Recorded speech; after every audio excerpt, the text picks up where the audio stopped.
Professor صاحب بات کا آغاز آپ سے کرتے ہیں. سب سے پہلے یہ بتائیے کہ رمضان ملا سرکار علیہ السلام کے صدقے. ہمیں تو جو کچھ بھی ملا سرکار علیہ السلام کے صدقے ملا. تو اب رمضان ایک تو ان کے صدقے ملا، پھر انہوں نے ہی بتایا کہ رمضان گزارنا کیسے چاہیے. پھر سرکار علیہ السلام کی جب ہم حیات طیبہ پہ نگاہ ڈالتے ہیں تو رمضان کی آمد سے پہلے سرکار علیہ السلام ایک مخصوص تیاری فرمایا کرتے تھے. میرا خیال ہے کہ اس موضوع کا آغاز یہاں سے ہونا چاہیے کہ جو تیاری سرکار علیہ السلام فرماتے تھے پہلے ہم انالیسس کریں کہ کیا ہم نے وہ تیاری کی کہ نہیں کی. بسم اللہ الرحمن الرحیم. اللہم صلی علی محمد و آل محمد و بارک وسلم. جنید صاحب آپ نے کیا خوب بات کہی کہ ہمیں جو کچھ ملا در مصطفیٰ سے ملا. آئے ہائے بالکل ایسے. اسی لیے تو اللہ نے اپنی ساری مخلوق کو اسی در کا گدا بنا دیا یہ فرما کر کہ ما آتاکم الرسول فخذوا، جو لینا ہے ان سے لو. ابو القاسم آپ ہیں. آپ صلی اللہ علیہ وسلم اپنے طور پر تو جو تیاری ہمیں دکھانے کے لیے، ہمیں راستے پر چلانے کے لیے کرتے تھے، روح کیا ہے؟ روح یہ ہے، قرآن کہتا ہے وَقَدِّمُوا لِأَنفُسِكُمْ، اے بندو اپنے لیے آگے کچھ بھیجو. آگے کچھ بھیجو. قرآن کہتا ہے وَتَزَوَّدُوا، تم مسافر ہو، زاد راہ اکٹھا کرو.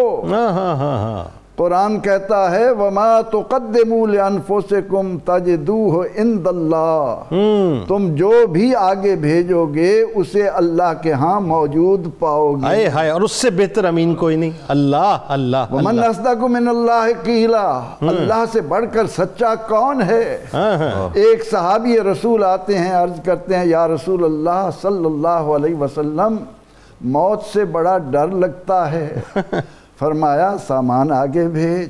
اللہ، جب تیرا سامان آگے جائے گا تو تیرا بھی جی کرے گا کہ جہاں میرا سامان پہنچا ہے میں بھی وہاں جاؤں. آئے ہائے ہائے، رمضان المبارک. والا حضرت نے کیا فرمایا تھا؟ ہوش و خیرت سب پہنچے، تم نہیں چلتے رضا، سارا تو ساما گیا. جان و دل ہوش و خیرت، جان و دل ہوش و خیرت سب مدینے پہنچے.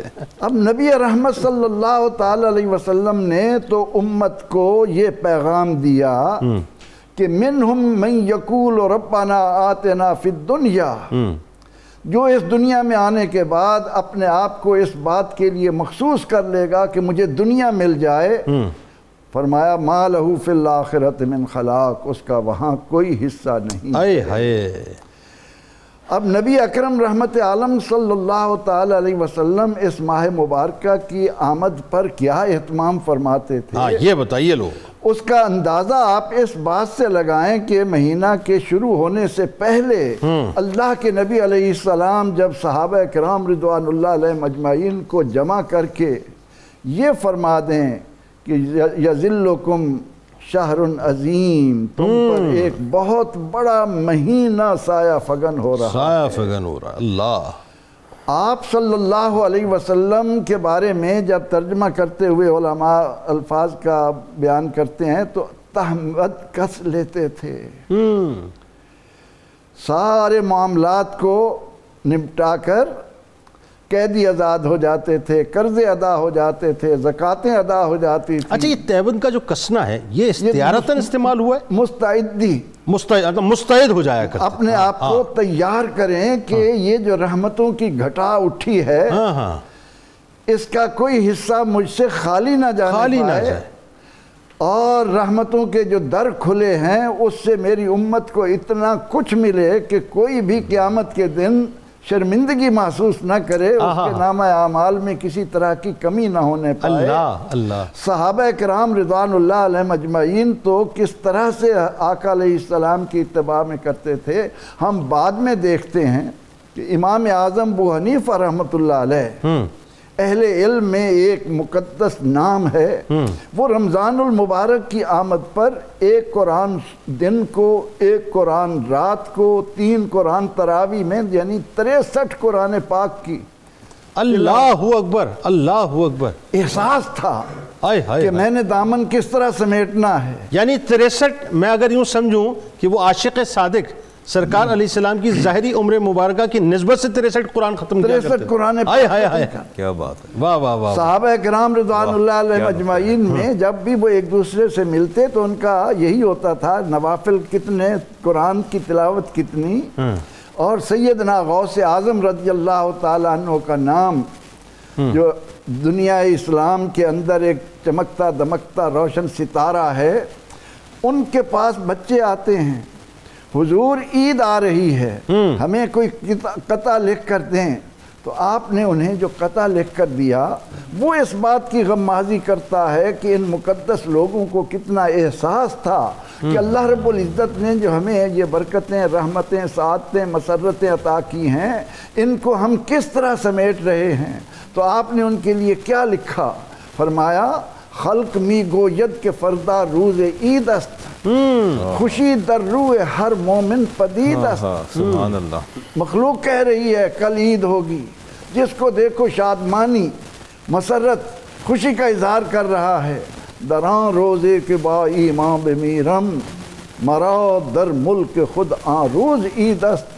عبد القادر جیلانی کی تو عید اس دن ہوگی جب وہ دنیا سے ایمان کی نعمت لے کر جائے گا. اللہ اکبر، اللہ سبحان اللہ.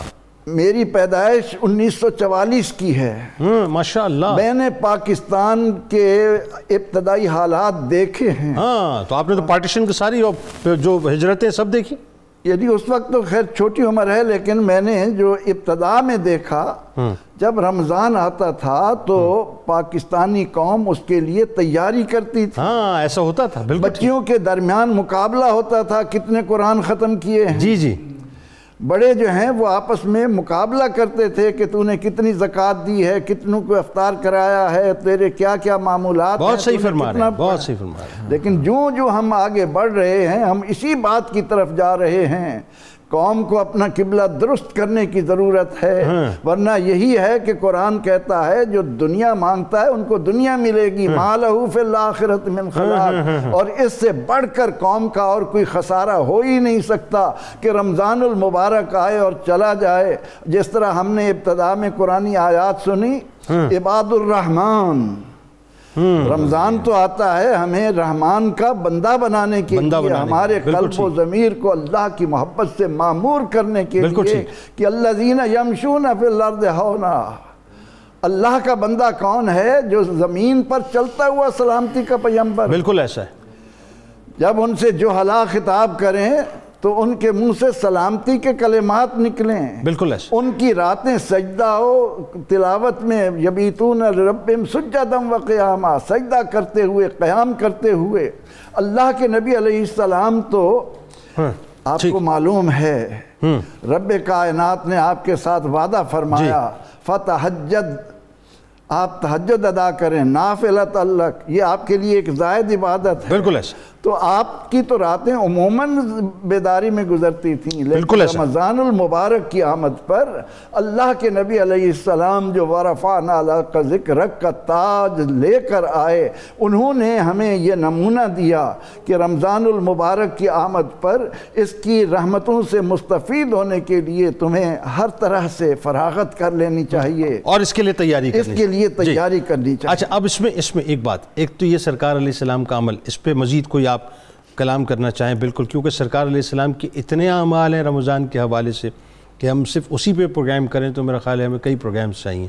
لیکن ساتھ ساتھ ان کے غلاموں کو، کیونکہ میں نے ایک ابتدا میں ایک بات کہی کہ وہ تھے کہ بس وہاں قول مبارک جو ہے وہ آتا تھا اور یہاں سے جملہ آتا تھا فدا کا ابی و امی یا رسول اللہ، بس دوسری بات ہی نہیں ہوتی تھی نا. اور وہ تو کوشش کرتے تھے کہ اس میں اس دوڑ کے اندر کوئی آگے بڑھ جائیں کہ میرے سرکار نے جو فرمایا سرکار دیکھیں کہ میرا یہ غلام آگے بڑھ گیا ہے. بتائیے صحابہ کا کیا طریق تھا رمضان آنے سے پہلے؟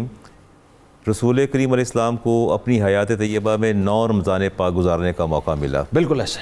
اور رمضان سے آپ کا تعلق جو ہے وہ اعلان نبوت سے پہلے کا ہے. ہاں آپ غار حرا میں تشریف لے جاتے اور روایات میں آتا ہے کہ وہ جس مہینے میں آپ وہاں اور فکر کے لیے تشریف لے جاتے وہ رمضان کا مہینہ تھا. تو یعنی آپ کا اپنے مالک و مولا سے تعلق تھا وہ اعلان نبوت سے پہلے غار حرا میں جا کے اپنی وابستگی کا اظہار کرتے اور روزے سے سبحان اللہ حالت روزہ سے ہوتے. تو سبحان اللہ اس مہینے سے جو ایک نسبت اور لگن اور محبت ہے وہ اس میں کوئی دوسری رائے نہیں ہے۔ یہاں میں ایک اور بات عرض کرنا چاہوں گا، اللہ تعالیٰ ارشاد فرماتے ہیں وَمَا خَلَقْتُ الْجِنَّ وَالْإِنسَ إِلَّا لِيَعْبُدُونَ، کہ انسانوں کی تخلیق اور جنات کی تخلیق جو ہم نے کی اس کا بنیادی مقصد وہ اپنے رب کی عبادت کریں۔ بالکل ٹھیک۔ وَمَا مِن دَابَّةٍ فِي الْأَرْضِ إِلَّا عَلَى اللَّهِ رِزْقُهَا، اور زمین پر جتنے بھی جاندار ہیں ان کا رزق اللہ کے ذمے ہے۔ بالکل۔ اب ان دونوں آیات کو سامنے رکھے اگر آپ دیکھیں تو میرا اور آپ کا اور اہل ایمان کا بنیادی مقصد جو ہے وہ اللہ کی عبادت ہے۔ ایسا ہی ہے، اور رزق کی ذمہ داری جو ہے اللہ نے اپنے ذمہ کرم پر لے رکھی ہے۔ بالکل، درد دل کے واسطے پیدا کیا انسان کو۔ اب ہوا یہ ہے کہ ہم نے تو رزق کے پیچھے تو بھاگنا شروع کر دیا، اور جس مقصد کے لیے رب نے ہمیں تخلیق فرمایا اس مقصد کو ہم نے بھلا دیا۔ ٹھیک ہے۔ رسالت امام علیہ السلام پہلے سے تیاری فرماتے تھے، اور باقاعدہ جیسے کہ پروفیسر صاحب نے فرمایا کہ شعبان میں آپ نے ایک بڑا طویل خطبہ ارشاد فرمایا شعبان کے آخر کے اندر۔ حضرت سلمان فارسی رضی اللہ تعالیٰ بالکل حدیث کے راوی ہیں، اور میں امام شافعی علیہ رحمہ کو دیکھتا ہوں تو آپ فرماتے ہیں میں جب بھی کسی صاحب تقویٰ کو دیکھتا ہوں کہ وہ حدیث پر عمل کر رہا ہے تو میں یوں سمجھتا ہوں میں کسی صحابی کو دیکھ رہا ہوں۔ امام مالک فرماتے ہیں کہ سنت مصطفیٰ پر عمل کرنا بالکل ایسا ہے جیسے سفینہ نوح کے اندر سوار ہو جانا ہے، جیسے وہ لوگ نجات پا گئے فرمایا اسی طرح یہ سنت پر عمل کرنے والے بھی نجات پا گئے۔ اور بشر حافی فرماتے ہیں کہ مجھے خواب کے اندر اللہ تبارک و تعالیٰ نے بشارت دی، فرمایا کہ بشر کہ آپ جانتے ہیں کہ ہم نے آپ کو آپ کی ہم نشینوں میں یہ مقام اور مرتبہ کیوں دیا؟ عرض کیا مالک مولا مجھے خبر فرمایا تیرا سنت پر عمل کرنا ہمیں اتنا پسند ہے کہ ہم نے آپ کو آپ کے ہم نشینوں میں ایک بلند مقام عطا فرما دیا۔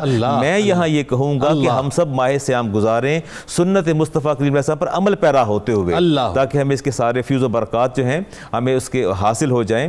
رسالت امام علیہ السلام کے صحابہ اکرام کا معمول بڑا اچھا تھا جی، ہمیں تو شعبان میں فکر ہوتی ہے، اور میں یہاں ایک روایت لینا چاہتا ہوں کہ آپ کا معمول کیا تھا، کان یدعون اللہ ستۃ اشہر ان یبلغہم، صحابہ کرام 6 مہینے انتظار فرماتے تھے رمضان کا۔ آپ دیکھیں نا بے قراری اور ان کا اضطراب دیکھیں کہ 6 مہینے ان کو انتظار ہوتا تھا کہ کب رمضان آئے گا اور کب ہمیں فیوز و برکات سمیٹنے کا موقع ملے گا۔ ثم یدعون ستۃ اشہر ان یتقبل منہم، اور 6 مہینے دعا فرماتے تھے یا اللہ جو روزے ہم نے رکھے اسے قبول فرما دے، اور اس کے غم میں رہتے تھے، اس کے فراق میں رہتے تھے۔ بالکل، بلکہ رسالت امام علیہ السلام نے کسی کو بہت ہنستے کہہ کے لگاتے دیکھا، فرمایا رمضان کے بعد تو فرمایا کہ یا تو تجھے یہ پیغام مل گیا ہے کہ تیرے روزے قبول ہو گئے ہیں، اور یا پھر یہ جو منتظر ہوتے ہیں ان کا یہ انداز نہیں شکر ادا کرنے کا انداز ہے۔ تو گویا آپ نے اس چیز کو اتنا پسند نہیں فرمایا، تو صحابہ 6 مہینے اس بات کے لیے دعا کرتے رہتے یا اے پروردگار عالم جو روزے ہم نے رکھے ہیں اسے اپنی بارگاہ میں قبول و منظور فرما لے۔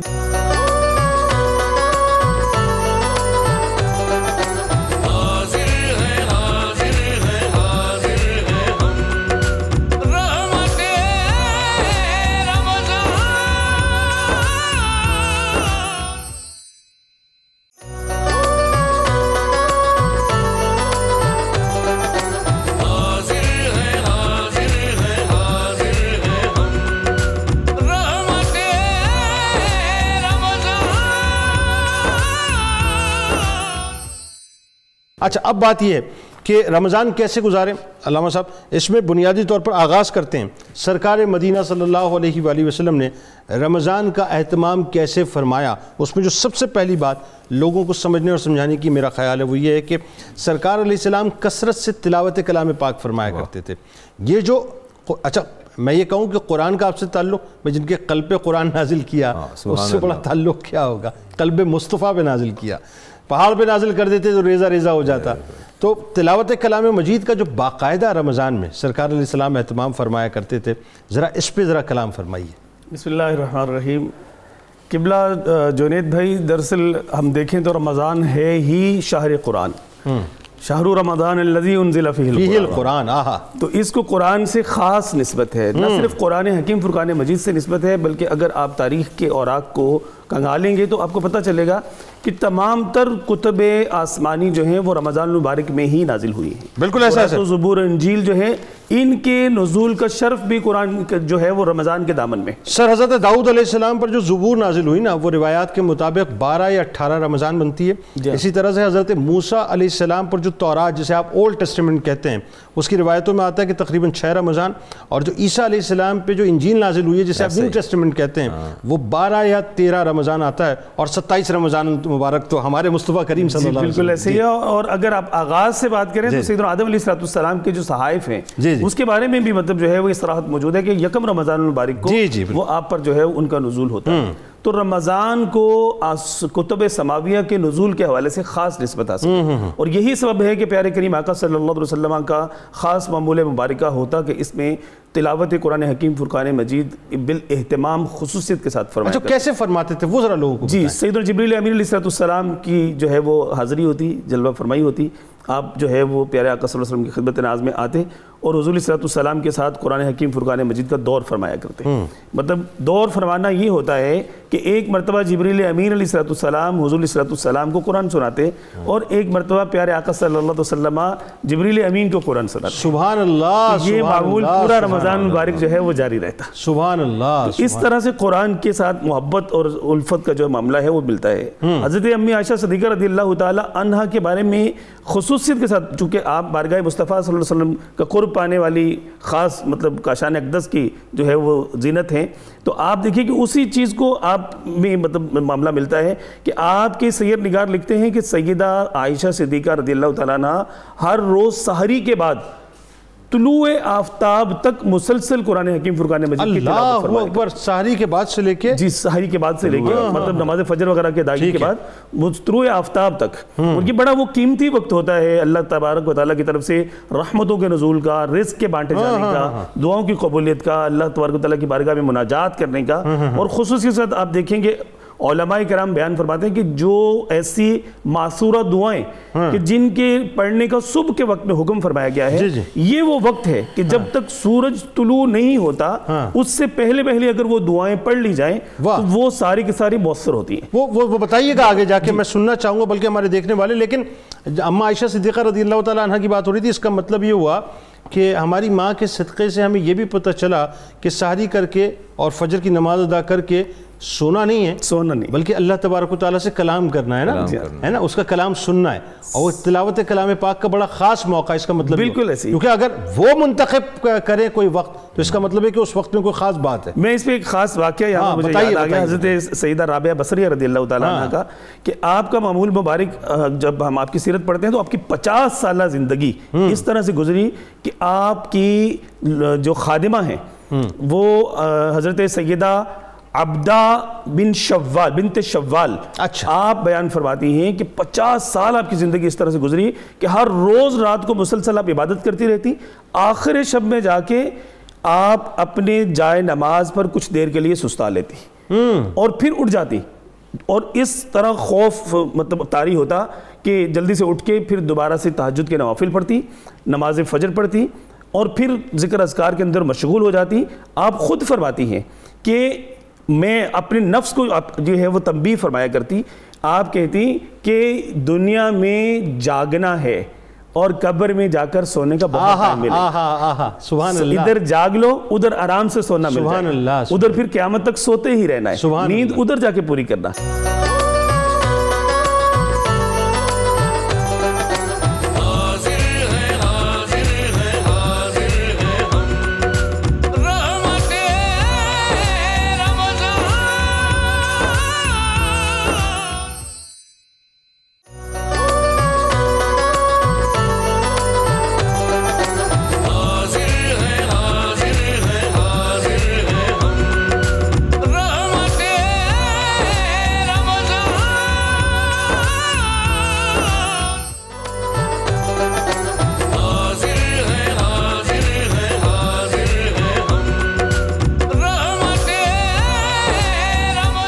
خوش آمدید خواتین و حضرات. ایک بار پھر رحمت رمضان کی خصوصی براہ راست نشریات میں سحری کے موقع پہ میں حاضر خدمت ہوں، اور کیا کمال گفتگو اس وقت علماء کرام فرما رہے ہیں.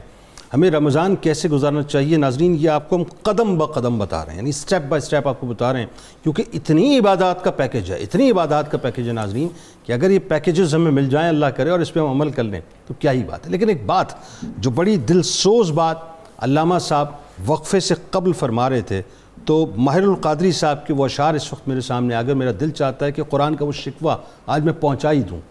طاقوں میں ہم نے سجا دیا ہے صاحب، زلدانوں میں بند کر دیا ہے، لیکن قرآن کو جو اہمیت ہمیں دینی چاہیے تھی وہ اہمیت ہم دے ہی نہیں رہے۔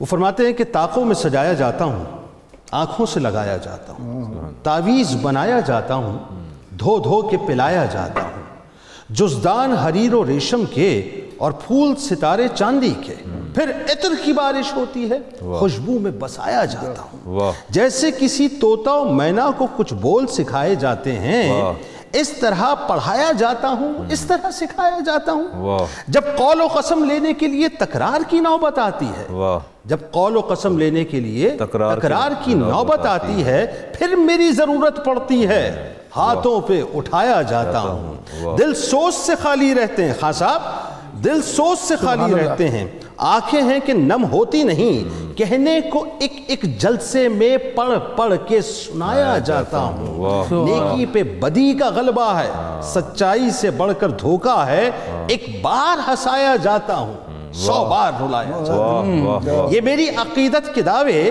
قانون پہ راضی غیروں کے یوں بھی مجھے رسوا کرتے ہیں، ایسے بھی ستایا جاتا ہوں، کسی بزم میں میرا ذکر نہیں۔ دیکھیں یہ قرآن قلب مصطفیٰ صلی اللہ علیہ وآلہ وسلم پہ نازل ہوا ہے، یعنی میرا رب فرماتا ہے کہ کسی پہاڑ پہ نازل کرتے وہ ریزہ ریزہ ہو جاتا۔ کیا عظیم شان ہے قلب مصطفیٰ صلی اللہ علیہ وآلہ وسلم کی، اور کیا کلام، کہ کلام جس کا اس سے بڑھ کے کوئی نہیں، جس پر اتارا اس سے بڑھ کے کوئی نہیں، اور جس کے لیے اتارا اس سے بڑھ کے امت کوئی نہیں۔ آخر کے 2 مصرے کہ کس بزم میں میرا ذکر نہیں، کس بزم میں میرا ذکر نہیں، کس عرس میں میری دھوم نہیں، پھر بھی میں اکیلا رہتا ہوں، مجھ سا بھی کوئی مظلوم نہیں، مجھ سا بھی کوئی مظلوم نہیں۔ پروفیسر صاحب ایک تو بات بنیادی طور پہ میں چاہتا ہوں اس تمہید سے قبل کہ جو سوال آپ کے سامنے رکھنے جا رہا ہوں، سب سے پہلے بتائیے، میں نے جیسے ابتدا میں بھی صالحین کے واقعات، صحابہ کے واقعات، ان کی طرز زندگی، خود سرکار علیہ السلام، قرآن قرآن قرآن قرآن، رمضان قرآن رمضان قرآن رمضان قرآن، بنیادی بات۔ دوسری بات وہ جو ذکر فرما رہے تھے حدیث مبارکہ، ذرا وہ بتائیے لوگوں کو کہ وہ جو ممبر شریف پر سرکار علیہ السلام کا پہلا قدم مبارک، دوسرا قدم مبارک، تیسرا قدم مبارک، امام الانبیاء کی آمین اور دعا فرشتوں کے امام کی، جی بتائیے۔ قرآن جس رات میں آیا وہ رات راتوں کی سردار بن گئی۔ اللہ اللہ۔ قرآن جو فرشتہ لایا فرشتوں کا سردار بن گیا۔ سبحان اللہ۔ قرآن جس نبی کو ملا امام الانبیاء بنا۔ قرآن کے لیے سرور دو جہاں صلی اللہ علیہ وسلم نے یہ جو معیار مقرر فرما دیا کہ خیرکم من تعلم القرآن وعلمہ، تم میں سب سے بہتر انسان ہی وہ ہے جو قرآن سیکھے اور سکھائے۔ واہ واہ سبحان۔ اسی قرآن کا رمضان کے ساتھ چولی دامن کا ساتھ کہ شہر رمضان الذی انزل فیہ القرآن، رمضان کو معمولی نہ سمجھنا، یہ وہ مہینہ ہے جس میں میں نے اپنے بندوں کو وہ دستور ہدایت عطا کیا ہے کہ جس میں تمہاری زندگی کے سارے سامان اتنی خوبصورتی سے سجا دیے گئے ہیں کہ تمہیں کبھی بھی ادھر ادھر دیکھنے کی ضرورت نہیں ہے۔ وہ معزز تھے زمانے میں مسلمان ہو کر، ذلیل اور رسوا ہوئے تارک قرآن ہو کر۔ تو رمضان کے اندر جو معمولات قرآن کریم کی تلاوت کے متعلق بھی ہم نے عرض کیا، اس میں بعض لوگ یہ کہتے ہیں کہ جی پھر ہم سارے انہی کاموں میں لگ جائیں، اس سے بڑھ کے کام کیا ہے؟ نبی رحمت صلی اللہ علیہ وسلم نے اس کے لیے ہمیں اصول دیا ہے۔ رمضان المبارک میں بھی قیلولہ آپ نے ترک نہیں کیا، قیلولہ کی عادت بنائیں، پھر رات کو تہجد سے پہلے تھوڑا آرام کی ضرورت ہوتی ہے وہ اپنائیں، پھر آپ دیکھیں کہ آپ کی طبیعتیں قرآن پڑھنے کے لیے، نوافل پڑھنے کے لیے، اپنے رب سے باتیں کرنے کے لیے کس طرح آپ کے اندر شگفتگی آتی ہے، سبحان اللہ، اور آپ لذت پاتے ہیں۔ علامہ صاحب، سرکار مدینہ صلی اللہ علیہ وآلہ وسلم کا ایک ویسے تو ہر عمل انتہائی حسین ترین عمل، لیکن جہاں فرائض کا اہتمام، جہاں قرآن پاک کی تلاوت کا اہتمام، اب ہم گریجولی چل رہے ہیں، وہاں نوافل کا بھی بے انتہا اہتمام، اور اس میں بھی کثرت نوافل جو ہیں وہ رمضان شریف کے معاملے میں ہمیں نظر آتی ہیں. فرمائیے. جیسے میں نے ابھی عرض کیا کہ آپ اپنے بستر کو لپیٹ دیا کرتے تھے اور رات بھر آپ قیام فرماتے، اور وہ جو حدیث پاک آتی ہے کہ جب صدیقہ کائنات نے عرض کیا وسلم آپ اس قدر اللہ کی عبادت میں مشغول ہو جاتے ہیں کہ پاؤں متورم ہو جاتے ہیں، فرمایا افلا اکون عبدا شکورا، کہ میں رب کا شکر گزار بندہ نہ بنوں. تو اللہ کے شکر کا بہترین طریقہ جو ہے اور تقرب اللہ کا وہ نوافل کی ادائیگی ہے. جیسے کہ حدیث پاک میں آتا ہے بندہ نوافل ادا کرتے کرتے رب کے اتنے قریب ہو جاتا ہے کہ رب اس کے پاؤں بن جاتا ہے، ہاتھ بن جاتا ہے جس سے وہ پکڑتا ہے، جس سے وہ چلتا ہے، اس کے کان بن جاتا ہے جس سے وہ سماعت کرتا ہے. وہ اللہ حاضر قیاس ایک طویل حدیث آتی ہے اس سلسلے میں. تو بات یہ ہے کہ نوافل کی کثرت کرنی چاہیے، نوافل کی آخری عشرے میں کثرت کرنی چاہیے. اس پر ایک اور بات میں عرض کروں گا، الدعاء مخ العبادہ، دعا عبادات کا مغز، جو مغز عبادات کا مغز ہے. امام شافعی علیہ رحمہ فرماتے ہیں کہ میں اپنی رات کو ماہ صیام میں 3 حصوں میں تقسیم کرتا ہوں. یہ بتائیے لوگوں. آپ فرماتے ہیں پہلے سے میں تصنیف و تالیف کرتا ہوں، یہ بھی عبادت میں شامل ہے کہ میں حدیث اور فقہ اور تفسیر پر کام کرتا ہوں. اچھا. دوسرے حصے میں اب میں سمجھتا ہوں جو علماء رات کے ان حصوں میں اللہ اور اس کے رسول کے دین پر کام کرتے ہیں، یہ بھی عبادت میں شامل ہے. سبحان اللہ. وہ بھی عبادت میں شامل ہے کہ مخلوق خدا کی بھلائی کے لیے کام کرتے ہیں اور اللہ کے رسول کے دین کو آگے اس کے ابلاغ کے لیے کام کرتے ہیں. فرماتے ہیں دوسرا حصہ میں عبادت میں صرف کرتا ہوں اور تیسرا حصہ میں دعا میں صرف کرتا ہوں. سبحان اللہ. یعنی آپ نے کیٹیگوریکلی رات کو 3 حصوں میں تقسیم فرما دیا. احمد بن حنبل کا معمول یہ تھا، فرماتے ہیں کہ میں سر پہلے رکیے ذرا، امام شافعی علیہ رحمہ کے حوالے سے ذرا میں 3 حصوں میں انہوں نے تقسیم کیا. پہلا حصہ تو آ گیا آپ کا تصنیف و تالیف وغیرہ، وہ بھی قرآن و حدیث اور مسائل فقہ کے جو مسائل. دوسرے جو ہے نفلی عبادات میں صرف فرائض نفلی عبادات. تیسرا حصہ آپ دعا مانگتے، دعا مانگا کرتے. تیسرا حصہ مکمل طور پہ دعا مانگتے، اللہ کی بارگاہ میں گڑ گڑاتے رہتے، التجا کرتے رہتے اور استغاثہ پیش کرتے اور اللہ کی بارگاہ میں دعا کرتے کہ یا اللہ گناہوں کی معافی اور جو بھی دل میں آتا مانگتے، امت مسلمہ کی بھلائی کے لیے مانگتے. یعنی اس کا مطلب یہ ہے کہ ویسے بھی عمومی طور پہ بھی ہمیں دعا کی کثرت کرنی چاہیے. حدیث پاک میں آتا ہے کہ جو بندہ رب سے نہیں مانگتا رب اس پر انتہائی غضبناک ہو جاتا ہے. اللہ اکبر. جیسے ایک حدیث پاک اور بھی نا کہ دعا سلاح المومنین، سلاح المومن کا ہتھیار ہے. بالکل مومن کا ہتھیار ہے. رسالت امام علیہ السلام نے عمر فاروق سے فرمایا کہ جب آپ جا رہے تھے عمرہ کے لیے تو فرمایا کہ یا اخی اشرکنا فی دعائنا، اپنی دعاؤں میں ہمیں شامل کریں، ولا تنسانا، اور ہمیں ہرگز نہ بھلانا. میں یہ سمجھتا ہوں کہ کسی بھی نبی یا پیغمبر کو امتی کی دعا کی قطعا ضرورت نہیں. سبحان اللہ. اچھا وہ بات آپ مکمل کیجئے ذرا تاکہ میں پھر آگے بڑھوں. جی جو آپ ایک اور امام کے حوالے سے فرمائیں. امام شافعی کی میں نے بات کی. امام احمد بن حنبل فرماتے ہیں کہ میں رمضان پاک میں پورے دن اور رات میں 300 نوافل ادا کرتا، اور جب خلق قرآن کا مسئلہ جب کھڑا ہوا تو آپ کو درے مارے جا رہے تھے، پھر بھی آپ 150 نوافل پڑھ لیتے تھے. جو درمیان میں وقفہ ملتا ہے دن اور رات میں 150 نوافل. پہلے 300 پڑھتے تھے، لیکن جب خلق قرآن کا مسئلہ کھڑا ہوا فرماتے میں پھر بھی 150 نفل پڑھ لیتا تھا ماہ صیام کے اندر. تو میں سمجھتا ہوں نوافل کی کثرت کرنی چاہیے، دعا کی بھی کثرت کرنی چاہیے. اللہ اکبر. یعنی ایک اور بات اس میں سامنے آئی کہ ہمارے یہاں لوگ نارملی جو ہے وہ رمضان میں افطار سے پہلے روزے کی حالت کے اندر عموماً جو ہے وہ اپنا زیادہ ہارڈ ورکنگ نہیں کرتے، لیکن یہاں اگر دن اور رات میں 150 نوافل. میں یہاں آپ کی قطع کلام میں ایک اور بات عرض کروں گا. ابو موسیٰ اشعری علیہ رحمہ فرماتے ہیں کہ آپ سے پوچھا گیا کہ آپ کی عمر اتنی زیادہ اور آپ علیل اور نحیف ہیں اور آپ نے عبادت میں کثرت کر دی، تو آپ نے فرمایا مجھے ایک بات کا جواب تو دو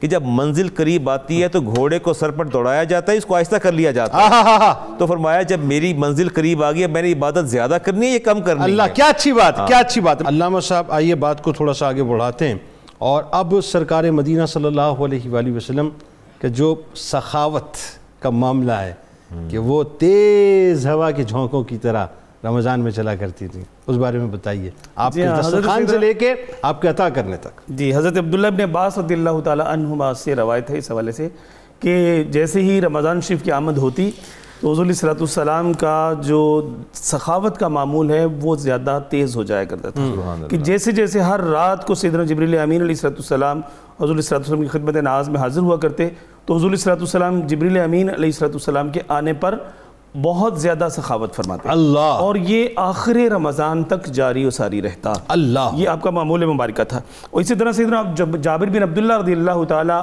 عنہما عنہ آپ بھی ارشاد فرماتے ہیں کہ پیارے آقا صلی اللہ تعالی علیہ وسلم سے جب بھی سوال کیا جاتا، جب بھی مانگنے والا کچھ بھی مانگتا تو حضور صلی اللہ علیہ وسلم سے جو بھی چیز مانگی جاتی پیارے آقا صلی اللہ علیہ وسلم انکار نہیں فرمایا کرتے، اللہ، بلکہ آپ کا خود فرمان عالی شان موجود ہے کہ اگر میرے پاس 3 وادیاں بھی سونے کی بھری ہوئی ہوں تو میرے لیے میں یہ سمجھتا ہوں کہ اس پر 3 راتیں نہیں گزرنی چاہیے سوائے اس کے کہ مجھے کچھ قرض ادا کرنا ہو تو میں اس میں سے کچھ رکھوں، ورنہ جیسے ہی کوئی ضرورت مند آئے میں اس کو دے کے فارغ ہو جاؤں۔ اللہ اکبر، اللہ، یہ حضور صلی اللہ علیہ وسلم کی مطلب کہہ لیجیے کہ معمول مبارکہ تھا۔ اچھا، میرا خیال اسی وجہ سے اسے غمخواری کا مہینہ کہا گیا۔ جی ہاں، مواسات کا مہینہ، یہ تو بہت زیادہ اس میں مطلب اس بات کی تلقین ہے، تربیت بھی ہے۔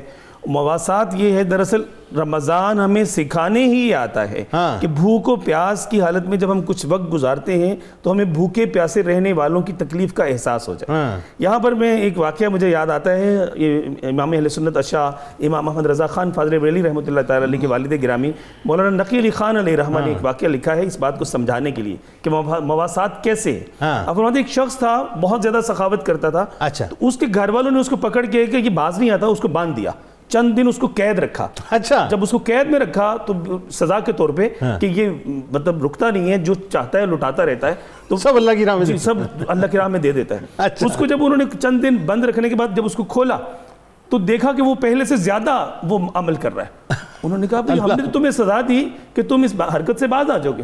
اس نے کہا تم نے مجھے سزا نہیں دی، تم نے تو مجھے سکھا دیا کہ تم نے مجھے جب قید میں رکھا، بھوکا پیاسا رکھا، تو مجھے جو بھوکے پیاسے قیدی مجبور لاچار لوگ تکلیفوں کا احساس ہو۔ بھائی کیا بات ہے! آپ فرماتے ہیں کہ دراصل رمضان تمہیں یہ سکھانے آتا ہے، یہ سمجھو کہ جب بھوکے رہتے ہو تو پھر جو بھوکے رہتے ہیں ان کو کیسے وقت گزارنا پڑتا ہے، جب پیاسے رہتے ہو تو تمہیں ان پیاسوں کا احساس ہو جائے کہ جن کو پینے کا پانی میسر نہیں ہے، تو ان کی تکلیف کو محسوس کرو اور ان کے ساتھ اپنی خوشیاں جو ہے ان کو شیئر کرو۔ آپ نے جو بات فرمائی بایزید بسطامی رحمۃ اللہ علیہ کے اس وقت جو ہے وہ ایک واقعہ میرے سامنے آ گیا کہ ایک مرتبہ رمضان المبارک میں آپ بھوک کے فضائل بیان کر رہے تھے تو کسی نے کہا کہ حضرت بھوک میں بھی کوئی فضائل ہوتے؟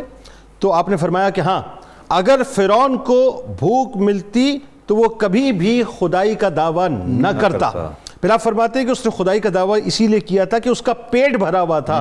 جب پیٹ بھرا ہوا ہوتا ہے تو بندہ اپنی اوقات کو بھول جاتا ہے۔ پھر آپ آگے فرماتے ہیں کہ اللہ تعالیٰ نے ہم عاجز مسکینوں کو ہماری اوقات یاد دلانے کے لیے ہم پر رمضان کے روزے فرض کیے ہیں کہ ہم اس کے نزدیک ہو جائیں اور اپنی اوقات اور اپنی حقیقت کو سمجھ جائیں۔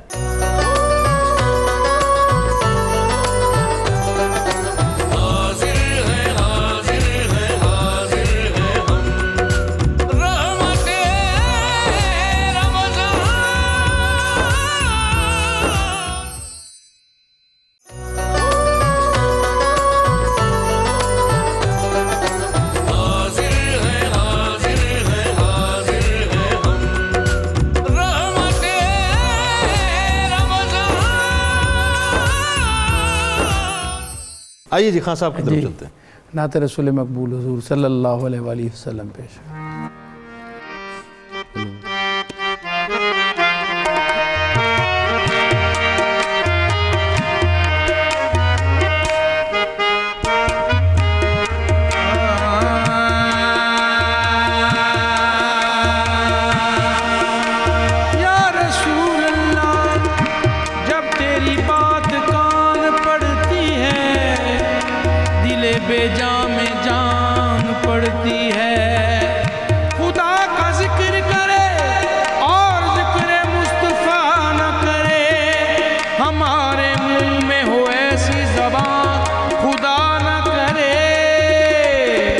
محمد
پوچھیں گے جب فرشتے لایا ہے کس کی نسبت کہہ دوں گا صابون سے محمد محمد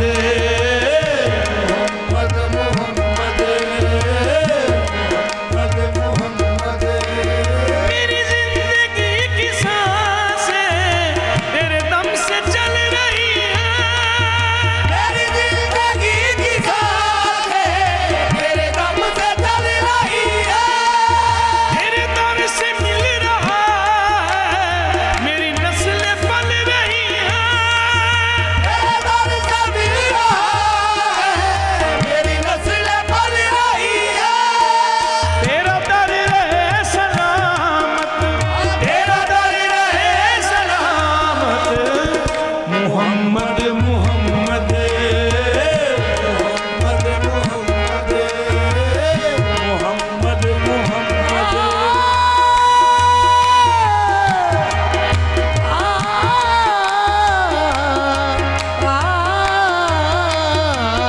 محمد محمد جب فرشتے قبر میں آئیں گے لینے کو حساب سب سوالوں کا فقط ہوگا میرا یہی جواب بس محمد محمد محمد محمد میری لاج رکھنا آقا میں ہوں غلام تیرا میری لاج رکھنا آقا میں ہوں غلام تیرا کھڑا کب سے رو رہا ہوں لے لے کے نام تیرا کھڑا کب سے رو رہا ہوں لے لے کے نام تیرا ذرا دیکھیں میری حالت ذرا دیکھیں میری حالت محمد محمد محمد محمد محمد میرے آقا محمد میرے مولا محمد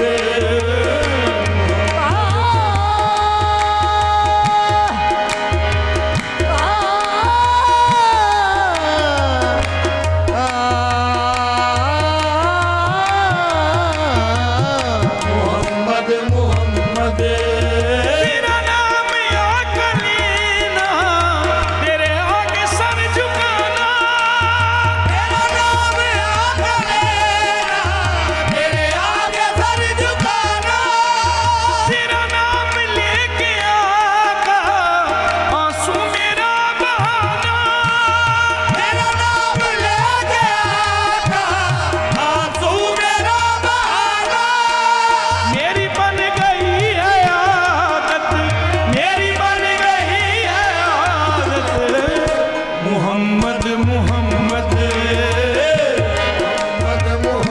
میرے آقا میرے مولا میرے آقا میرا چین میری راحت میرا چین میری راحت میرا چین میری راحت بس محمد محمد محمد محمد محمد محمد سبحان اللہ ماشاء اللہ ماشاء اللہ ماشاء اللہ ماشاء اللہ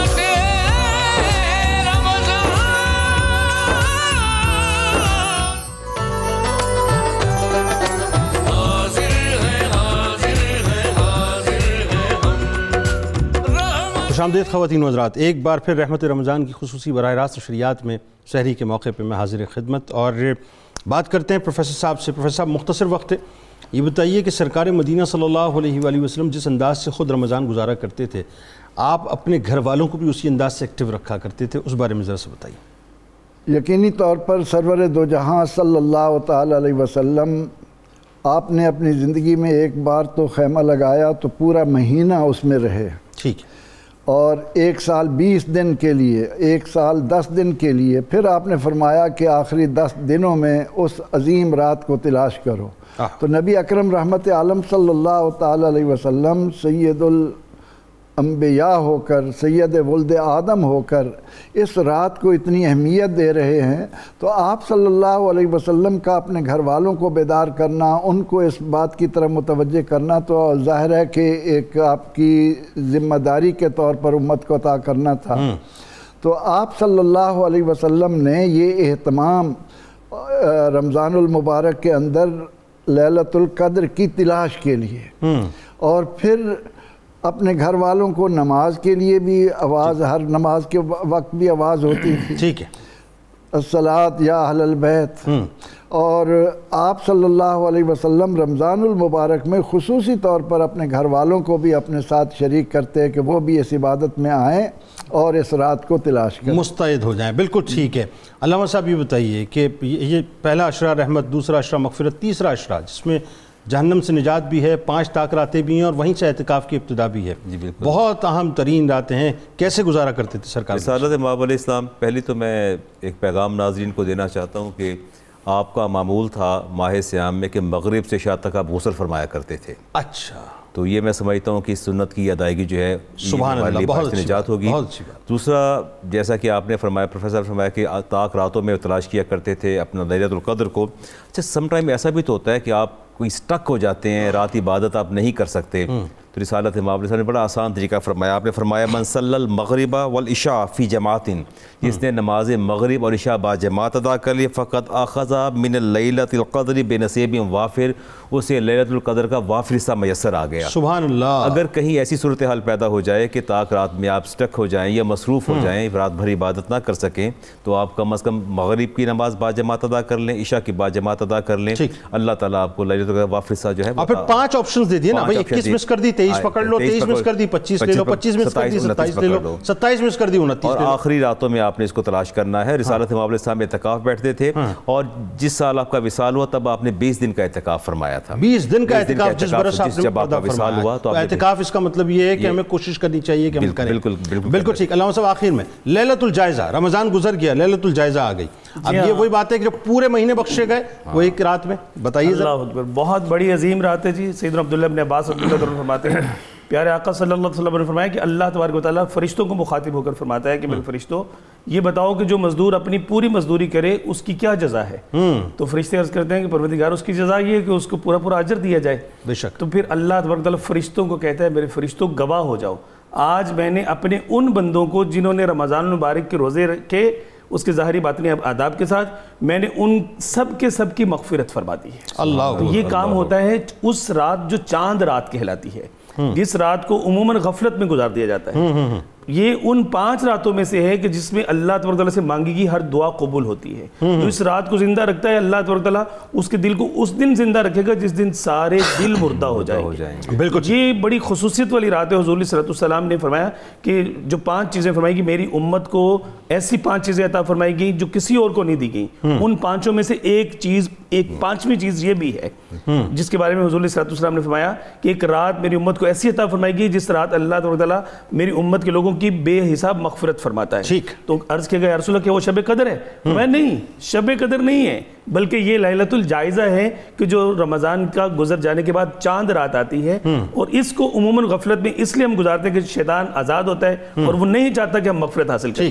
تو ہمیں اس پر بڑا اہمیت کے پیش نظر یہاں پر ایک بات میں عرض کرتا ہوں جلدی سے، کہ نبی اکرم رحمت عالم صلی اللہ علیہ وسلم ایک دن خیمے سے باہر تشریف لائے، پھر رمضان کا موقع ہے، رمضان کا موقع ہے، واپس چلے گئے۔ بعد میں آپ نے فرمایا کہ ہم آئے تھے آپ کو بتانے کے لیے کہ لیلۃ القدر کون سی ہے، لیکن 2 مسلمان باہر جھگڑ رہے تھے، اس لیے اللہ نے اب وہ اٹھا لی ہے، اب اس کو رمضان کے آخری عشرے کی طاق راتوں میں تلاش کرو۔ یعنی ایک اور بات اتنی خوبصورت آ گئی کہ رمضان گزارنا ایسے بھی ہے کہ کسی کی دل آزاری نہیں کرنی پورے رمضان، اور کسی سے جھگڑنا نہیں۔ آپ تینوں، اب آپ کا بہت شکریہ، آپ تشریف لائے۔